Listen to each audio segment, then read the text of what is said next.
Good morning, afternoon, and evening, wherever you may rest your head. I hope you are doing well in these trying times. Today I would like to give you a bit of a reprieve from the bullshit worries of the day and introduce to you my brand new heavy bowgun kit I have named Draken Kanon, which means the Dragon Cannon.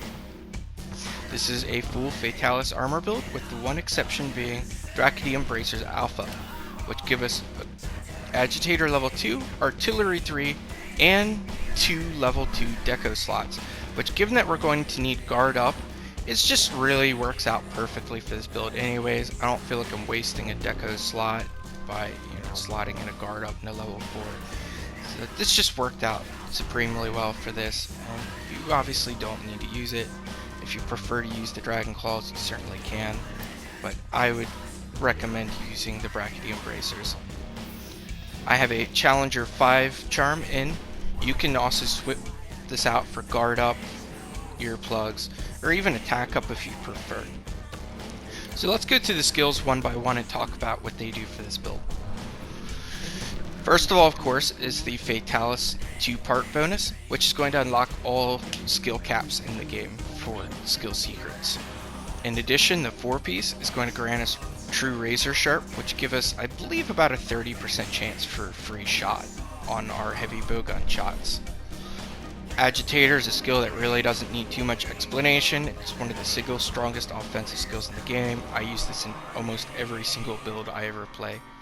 Resentment is a skill I would recommend, just simply because you're going to take a lot of chip damage through your shield, and that'll leave you with a lot of red health, and it works out exceptionally well. And stickies do extremely well with health augments on a heavy bowgun, so these two skills, or the skills, synergize really well with health augment. Artillery 5 is mandatory for sticky builds. This is 50% extra damage for stickies and Wyvern Fire. It won't affect Cluster Bomb, but it really doesn't need to. They hit for about 125 times 5 damage. Evade Window 5 is a skill I honestly never really thought to be that good for heavy bowgun, but I found combined with Evade Extender 2, it gives me a really high probability that I'll either move safely out of the way or just iframe it on intentionally. This is really, really good actually in a heavy bowgun, and I would highly recommend you stack for a level 5. Even if you simply put a level 4 double evade window in a glider mantle or something similar, or like let's say you're using a fire mantle, you could put 2 evade window 2s in a fire mantle. That works super well. Divine Blessing is going to be our primary defensive skill, giving us 60% damage reduction with an extremely high activation chance. This does work on shields, which means if you guard an attack that might half-life you, it's going to only take like 10-20% of your health at best. So this is exceptionally powerful. Stun resistance, of course, is one I don't need to talk about much. Anyone who's played this game knows how annoying being KO'd is. It's frequently a death sentence.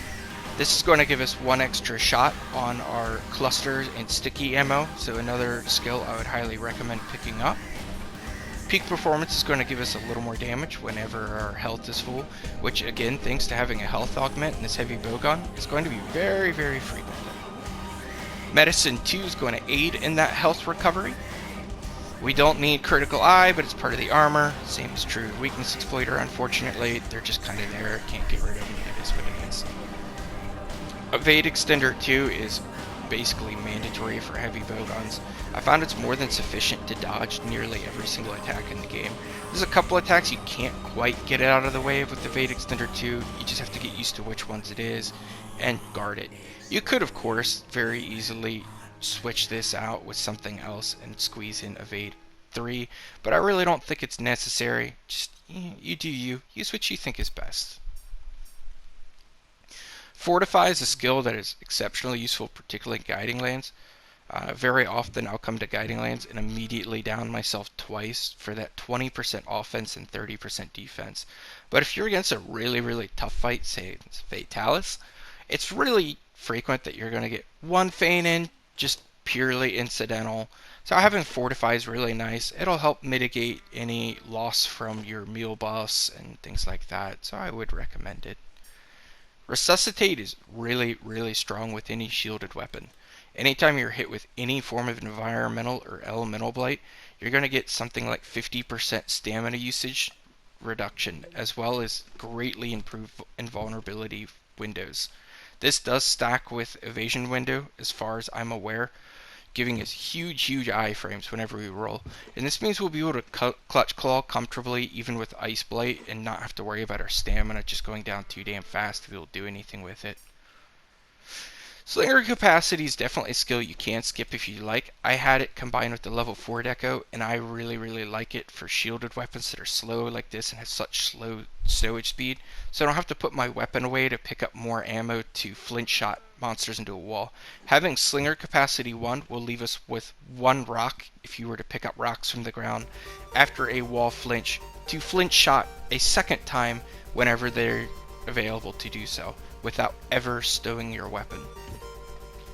Flinch free is something I frequently put on heavy bowguns just for those incidents where, like, let's say for example, the monster goes down next to you while you're reloading and the whole team's just fucking sprinting at him. This will make sure that you're not being stun locked by friendlies. It happens. People don't generally mean to flinch their teammates, but it certainly happens. And having flinch free will just prevent that altogether, and it is recommended. Guard up is essentially mandatory for heavy bowgun. You can get away without it, but I would highly recommend having it just in case. Generally, the attacks you need it for are the ones you need to worry about the most, so why worry about them all when you could just have guard up? I believe that pretty well covers the skills, so we're going to move on, and I'm going to show you a tempered Velcana fight with the heavy bowgun kit. First of all, let me grab my items. This being a sticky build, of course, make sure you have your blast nuts, bomb berry, and gunpowder level 3 so you can craft ammo as you go.